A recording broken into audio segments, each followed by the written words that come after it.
ശ്ലീഹാകാലം രണ്ടാം ചൊവ്വ. വിശുദ്ധ മാർക്കോസ് എഴുതിയ സുവിശേഷം 8-ാം അധ്യായം 34 മുതൽ 38 വരെയുള്ള തിരുവചനങ്ങളുടെ വിശകലനം. സ്വന്തം കുരിശെടുത്ത് അനുഗമിക്കുക. യേശുവിനെ അനുഗമിക്കണമെന്നത് യാതൊരു നിർബന്ധമുള്ള കാര്യമല്ല. യേശുവിന്റെ നിബന്ധനകൾ അനുസരിച്ച് അനുഗമിക്കാൻ 1000-ൽ പോലും സാധ്യവുമല്ല.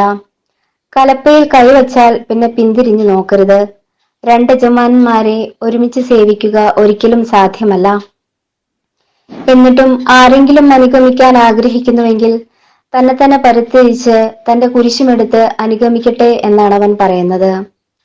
സ്വർഗത്തിന്റെ സമാനത നിലനിർത്തേണ്ട കാര്യമായി യേശു പരിഗണിക്കാതിരുന്നതുപോലെ യേശുവിനെ അനുഗമിക്കുന്നവർ തങ്ങളുടെ മനുഷ്യനെന്ന സകല അവകാശങ്ങളും വേണ്ടെന്ന് വയ്ക്കണം.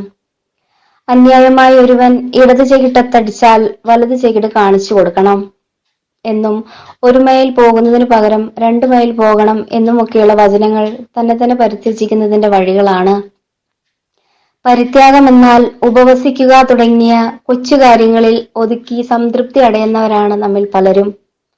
പുറം ലോകത്തിൽ ഞാൻ എല്ലാമായിരിക്കെ ഞാനൊന്നുമല്ല, വെറും പൊടി മാത്രം, പൊടിയിലെ പൊടി മാത്രമെന്ന് യേശു ശിഷ്യർ ചിന്തിക്കണം. കുരിശെടുത്ത് അനുഗമിക്കാനെന്ന് യേശു പറയുമ്പോൾ ഏറ്റവും നികൃഷ്ടവും നീചവും അവഹേളനാപരവും ക്രൂരവുമെന്ന് കരുതപ്പെട്ടിരുന്ന ഒന്നായിരുന്നു കുരിശും കുരിശുമരണവും. മനുഷ്യവർഗത്തിന്റെ രക്ഷയ്ക്ക് ഇതിനേക്കാൾ ഹീനമായതൊന്നില്ല എന്നതിനാലാണ് അത്തരമൊരു സമ്പൂർണ്ണ ബലിയർപ്പണത്തിന് ദൈവം കുരിശിനെ തിരഞ്ഞെടുത്തത്. സ്വന്തം ജീവൻ രക്ഷിക്കാനുള്ള ത്വര എല്ലാ ജീവജാലങ്ങളിലും സ്വാഭാവികമായി അലിഞ്ഞു ചേർന്നിട്ടുണ്ട്. അപകടം വരുമ്പോൾ നാം അറിയാതെ ചെയ്യുന്ന റിഫ്ലക്റ്റീവ് ആക്ഷൻ പോലും അതിന്റെ ഭാഗമാണ്. ജീവനെ നിലനിർത്താനുള്ള സ്വാഭാവിക വാഞ്ഛയെ അതിജീവിക്കുവാൻ എളുപ്പമല്ല.